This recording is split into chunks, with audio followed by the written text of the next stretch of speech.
All right, the Eagles have a shot at redemption after losing to the Jets. I just messed that up. But they face off against the red-hot Miami Dolphins.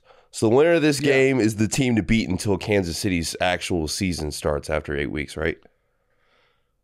I mean, I think that, and we're going to talk more about them in a moment, I think right now the team that has the strongest argument that they should be considered the team to beat is the Lions. The Lions have the best win of any team in the NFL. They also, their only loss is in overtime to a good team in Seattle. And like every other team, you can go up and down the list. The Niners' only loss is a close loss, but it was to PJ Walker. The Eagles blew a game, just gave a game away to the Jets. The Dolphins' only loss is to a really good team, the Bills, but they got blown out in that game.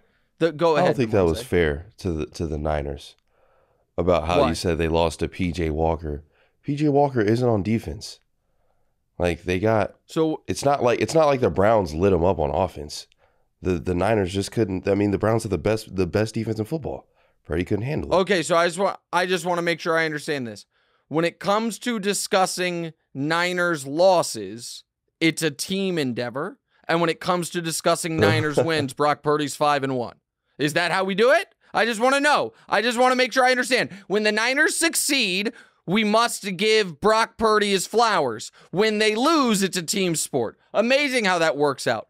Because the Niners don't have a good defense, right? But you were just like, you lost to PJ Walker as if he lit them up, but he didn't. Like, that's all. That's the point I'm making. Is the defense. I'm saying a literal fact. You lost a game. The opposing quarterback was PJ Walker. That's all I'm saying. I'm saying that's a bad loss. I'm saying losing to a fringe playoff team with their backup quarterback is a bad loss. Just like the Eagles losing to a fringe. Did the Eagles lose to Zach Wilson this week? Yes or no? It was good. Yes, they did. They lost to a fringe playoff team, and it's a bad loss. I mean, it just is what it is. Like, here's what I know. I know that and again, I'm not killing the Niners here. I'm trying to support the Detroit Lions, who have no bad losses. Defense is better than I thought it would be. Goff has been better on the road than I thought he would be. They have you looked, DeMonze, at the Lions' schedule? This is okay. So they play the Ravens, obviously, this weekend, and I know we're going to talk about that game in a moment. I'm kind of stepping on it. Hold on. Yeah, so the Lions, after playing the Ravens, play one game the rest of the way against a team that currently has a winning record. They have the Lions after the Ravens. Here's their schedule: Raiders, Chargers, Bears, Packers, Saints, Bears, Broncos, Vikings, Cowboys, Vikings. And by the time they're playing the Vikings are probably playing a young quarterback. You know what I mean? They're probably in full-on tank mode. Here's the Lions could lose all of their tough games.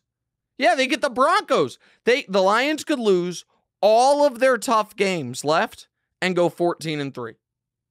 I mean, they have 1, 2, 3, 4, 5. They have 5 games left against current 1-win teams. Their 5 most difficult games are as follows: at the Ravens, at the Cowboys. And then the next most difficult games they have are at the Chargers, home for the Raiders, and at the Saints. So the point I'm making is the Lions are very, very well positioned to be the 1 seed. Right now, you can get them. You know what? Let's make that bet. Right now, you can get the Lions to be the 1 seed at, I believe it's plus 440. Plus 440. I'm looking at it right now. I think that's a hell of a bet. Hey, thanks for watching. Hit the subscribe button to get more from the show, and make sure to click the bell to get notified every time new content drops. Check out full episodes of What's Right wherever you get your podcasts, or just click the link in the description below.